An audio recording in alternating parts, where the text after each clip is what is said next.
Misty Copeland's unlikely rise to superstardom is second to none. She defied expectations as one of the first black ballet dancers to climb to the top of a traditionally white industry. And then she transcended dance altogether, becoming an author and advocate with nearly 2 million Instagram followers. When the coronavirus shut down ballet companies worldwide, Copeland helped launch a fund that has raised more than $280,000 for dancers suddenly put out of work. In this episode of Influencers, Misty Copeland joins me to discuss how the performing arts are grappling with the pandemic and whether this moment of racial reckoning can bring change on and off the stage.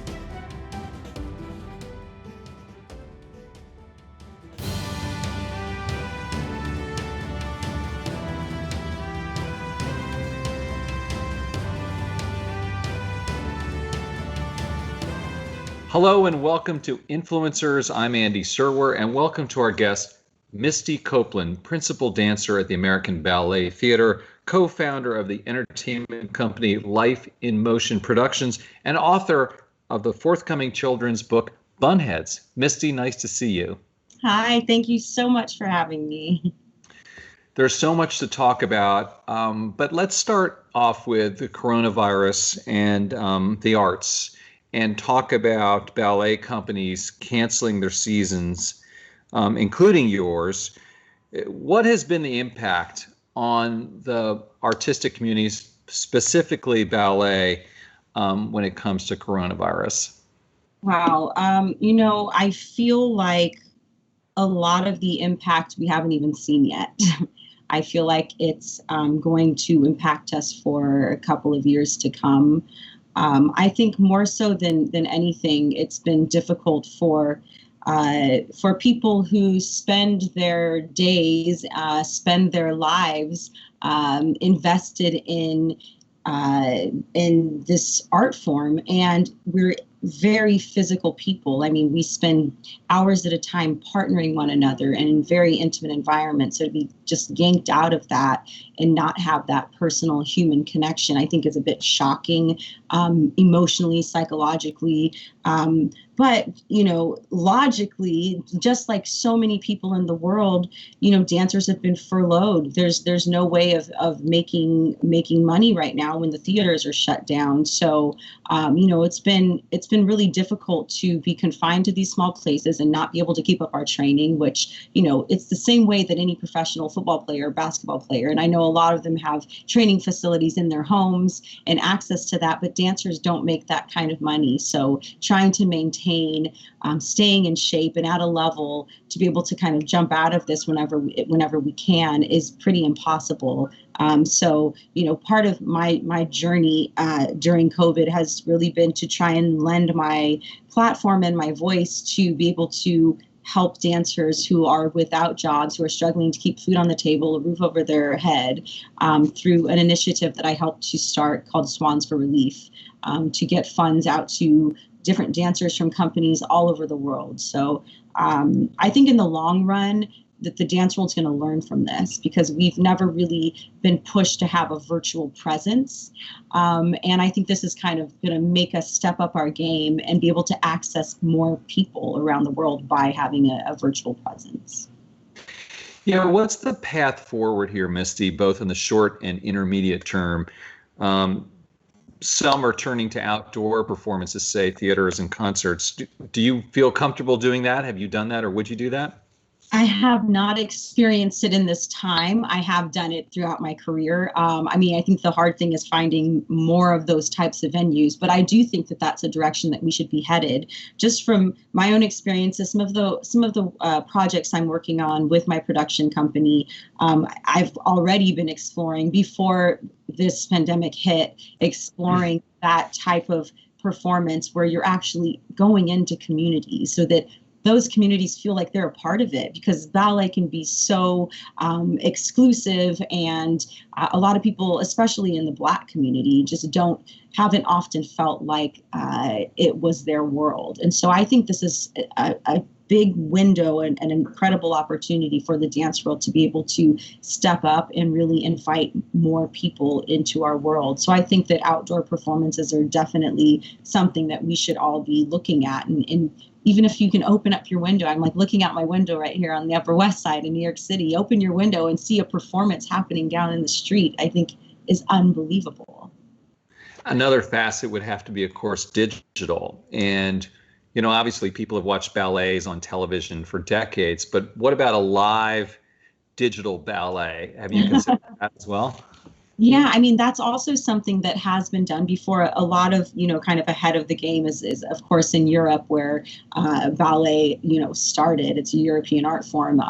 But those types of performances do happen. And I think that the difficult thing about in the United States is we have so many unions and so many regulations and rules. And I think that, again, this is an opportunity for us to step back and take a look at all of these things that are very old and very traditional, but that we need to kind of reassess and revamp. And I think that our digital presence, be able to, we've had discussions about having the performances that happen at the Metropolitan Opera House being, shown outside of the Met in front of the fountain for people to view, or some way to do that. And I think that this is the time that we need to be really venturing into those spaces and learning how to do it and how to change all of these restrictions that in the end are only hurting us. And you mentioned Swans for Relief. Can you tell us a little bit more about that, how that started, how much money you've raised maybe, and where you've distributed it specifically? Yes. So it's a GoFundMe. It's on a GoFundMe page, and it started out with a mutual dancer of mine. We both danced at American Ballet Theater. I'm still there. He's now dancing in Manila in the Philippines. And he came to me with this idea and asked if I would lend my voice and my body as a dancer, and to bring funds to his company that he dances with in the Philippines. And I thought, wow, this is an opportunity, I think, for dancers all over the globe to come together and unite. And I feel like this time has been kind of the opposite of that, especially in the United States, where I feel like we should be joining forces, different countries, and really coming together and learning from what everyone's experiencing. So I reached out to as many dancers, the small community, the dance world, even dancers that are in other parts of the world. And so I just reached out to as many people that I know and other people that I thought would be an asset to the project. And everyone who I reached out to said yes. So we ended up with 32 ballerinas from 22 ballet companies from 14 countries. And these dancers came together, and I thought it was really powerful that we didn't even have to say anything, that we were each filming ourselves in our homes, all performing the same variation. It's a very traditional classical variation. And to see all of us together and see, just like that human experience and how much dance and art has always been a part of healing and bringing people together. It's a universal language. And so we have gone a little bit past the halfway point of our goal, which is 500,000. And we're still pushing. Of course, it's so difficult when you're, with Black Lives Matter and just kind of being respectful to, just what everyone's going through. And so it's been difficult to kind of balance all of those things and putting a pause on that, with my own personal experiences of what's going on in the world in the Black community. But I think we have one more push in us just to get some more funds. But I think any little bit is going to go a long way for all of these companies across the world. You mentioned Black Lives Matter. I want to get to that in a second. But first, what about the stimulus checks and unemployment insurance? Has that made a difference to dancers? And do you think that there should be another round of stimulus for those? Dancers are really struggling. I don't think that it has been that useful, especially, in the United States. We have a lot of foreigners that come from other countries that are dancing with American Ballet Theater. I'd say we were probably the most culturally diverse company in the world. So a lot of these dancers can't even claim or get any of that money. But the dancers that can, when a lot of these major companies, we live in, some of the most expensive cities in the world. And so a lot of the dancers have had to, leave the city, go back to their families or homes or back to their countries. And so, I think that this kind of is a bigger picture, but just, having just more arts funding, period, and having ways to distribute that in a way that I think dancers and artists have never really seen. That's what I'm constantly pushing for, is changing the narrative of how dancers are seen, giving them opportunities like any professional athlete has, to have endorsement deals and just to be treated as any other artist is, especially in a high art form. I want to shift gears a little bit and ask you about the racial justice protests.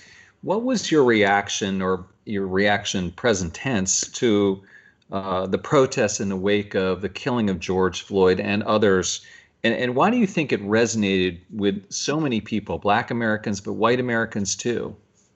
I think that there's no way to prepare or to recreate something like this.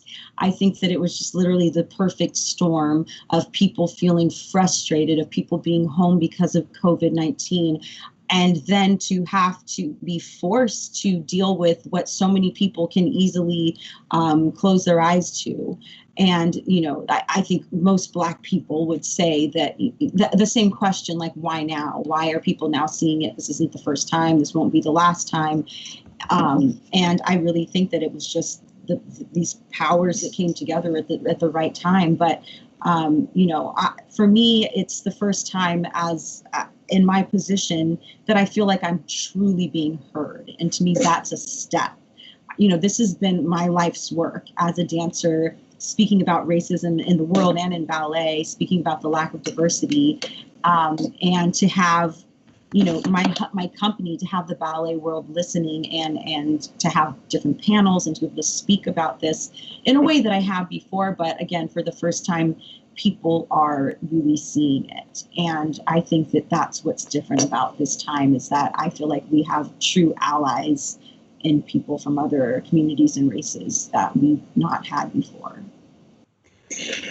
You recently retweeted an open letter to the Harvard Crimson that called the ballet industry laughably behind on racial justice. So how big a problem, Misty, is racial injustice in that community, and how can it be addressed? Yeah, I think by taking this opportunity when the world our eyes are wide open and people are listening. It's something that the ballet world has been very easily able to just kind of get away with.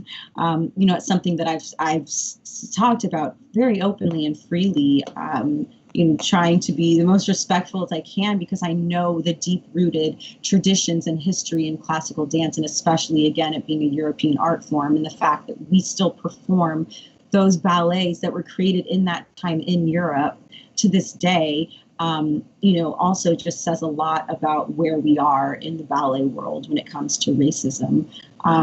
But I think that we are extremely behind. But again, the more that you shine that light on the ballet community, the more they're going to be forced to have to address it. And again, I feel like this is the first time that we are actually addressing it in the ballet community. Blackface is still used in ballet, and you've been critical of that. Why do you think it's remained a part of ballet? It's unacceptable in other forms in American society.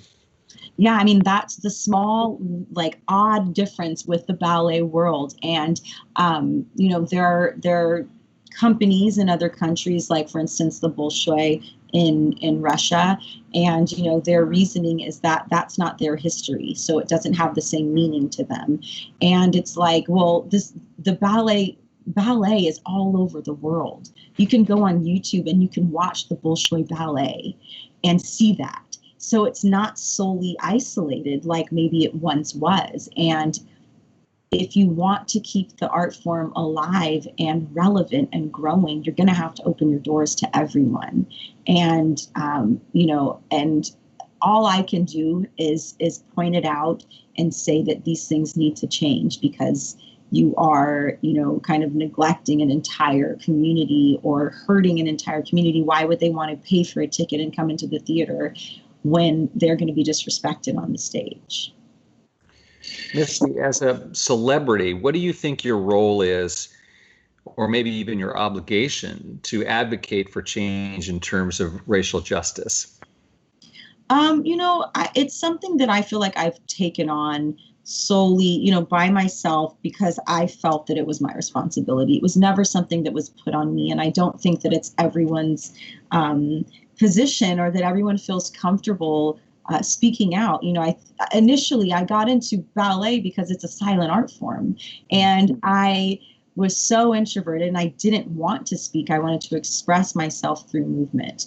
But, it got to a certain point before this, but, the first decade of my career, I was the only Black woman in American Ballet Theater. And I just felt this sense of panic that was like, am I ever going to see another Black woman in this company with me or in my lifetime? And this is an opportunity to take advantage, that I saw myself as more than a dancer, that this was an opportunity for me to hopefully make change for the next generation, to carry on stories of dancers whose names so many people don't know because they didn't have the opportunities that I have, or the black ballet history dancers. Our histories are so often just kind of erased and lost. And that's also one of my missions, is to tell so many of those stories. A few years ago, you criticized then CEO of Under Armour, Kevin Plank, about comments he made about President Trump.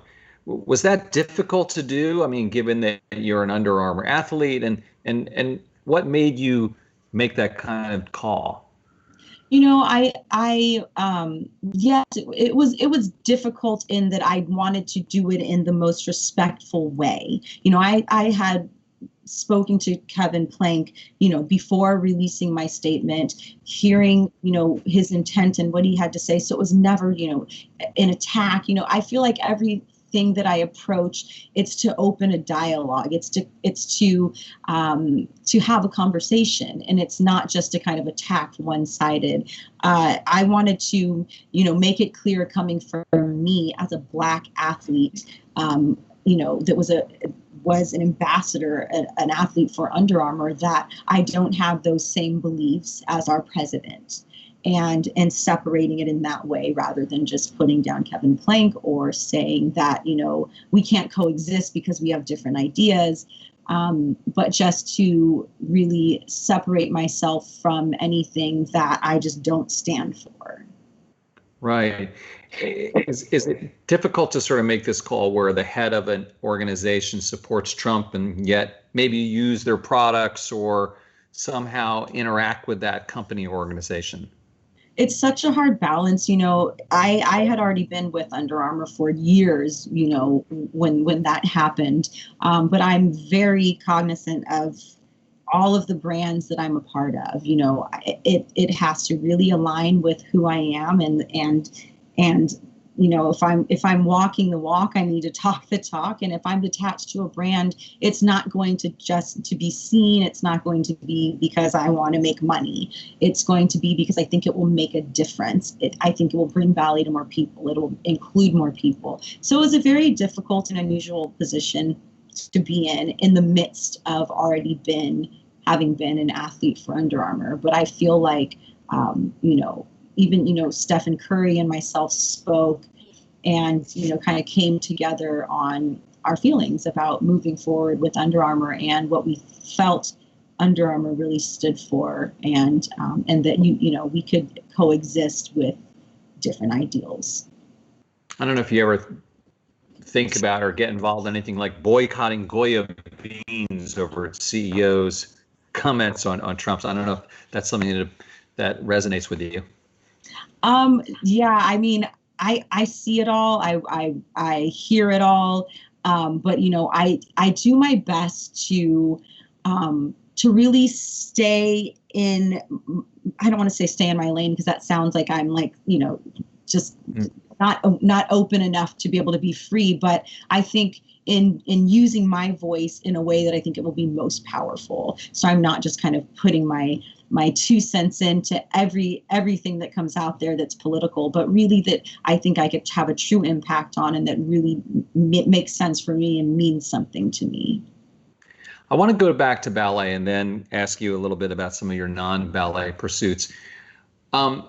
What direction is your artistic thinking taking you towards these days? What are you interested in artistically, number one? And number two, are there already COVID influenced works out there?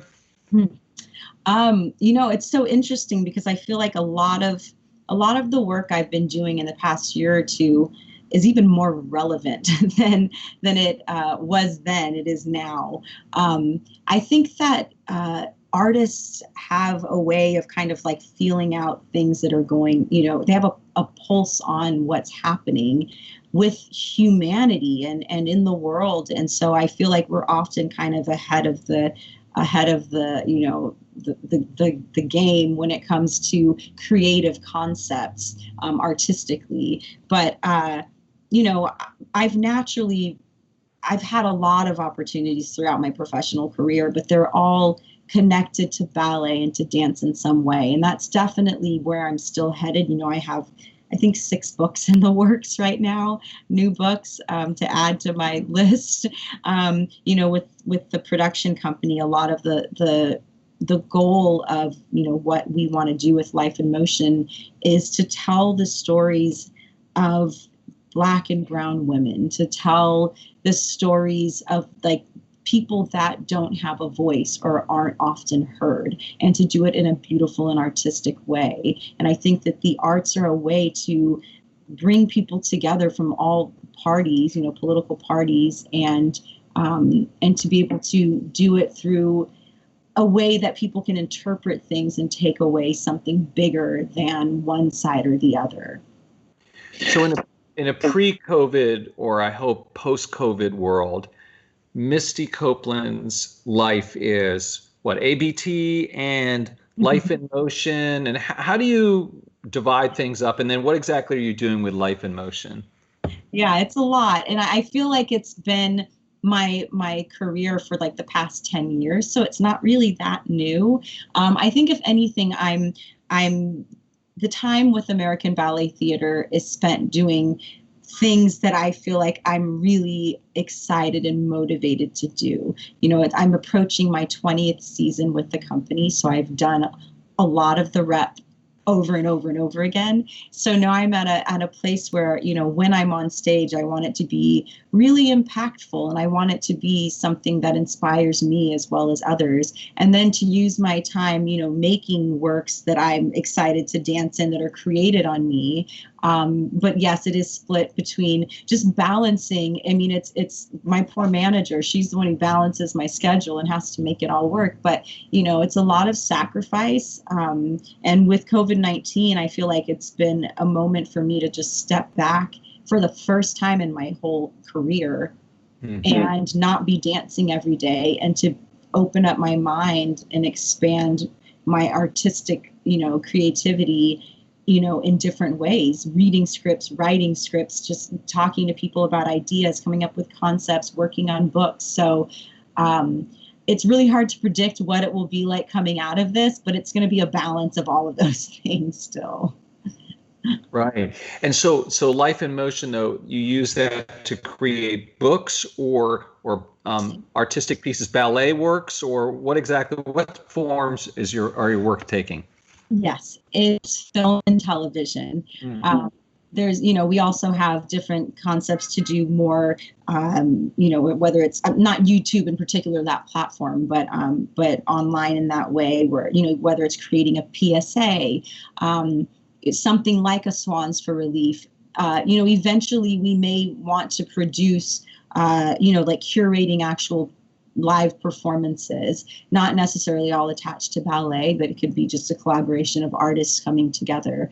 So it's not at this point. It's not live performance. So right now we're really just focused on film and television, unscripted and scripted.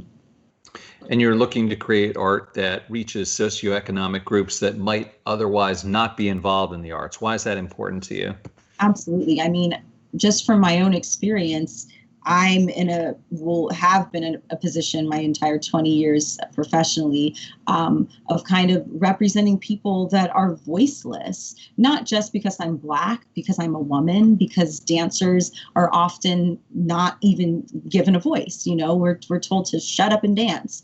And that's how a lot of people see and view athletes. And so I feel like it's an opportunity to give life to so many voices that need to be heard and that can change people's lives. I feel like if I didn't have a chance and a platform to speak on, so many people wouldn't connect to my story and understand the journey I've been on and how relatable it is to so many people. How involved do you get, or would you get, in politics? You actively support someone or endorse someone? Have you thought about that? Or maybe you've already done it. No, I definitely try and stay away from, I think that I'm already under a microscope and put myself out there for so much scrutiny, but I do it because it's something I truly, truly believe in. And I think that there are ways of helping, and whether it's getting people to vote, whether it's giving a voice to dancers, to inspire them, that their presence and the importance of art can influence so many people in this time in politics. And so I think that I definitely feel that it's important to know what's happening, but I feel like there are other ways that I can do it to influence in that arena. Do you look to mentor young ballet students, young girls, young boys, and what do you say to them? How do you inspire them? I really try and listen. I feel like that's a hard thing for a lot of young people to feel that whether it's mentors or people they look up to or adults, that they really are listening to them and hearing them, and then just encouraging them to believe in themselves. I mean, that's like an obvious one, but to understand the power of their voices, to understand the power of being an individual. I think especially in this day and age with social media, that everyone just wants to fit in and be the same and look like the person next to them and get the most followers and likes. And something that I'm constantly, saying is that it's so much more beautiful and unique to be an individual and to just own that power. I mean, I feel like it's everything that I've stood for, entering into a world where I was seen as not right, just not the right fit, not the right body, not the right skin color, and that I've succeeded.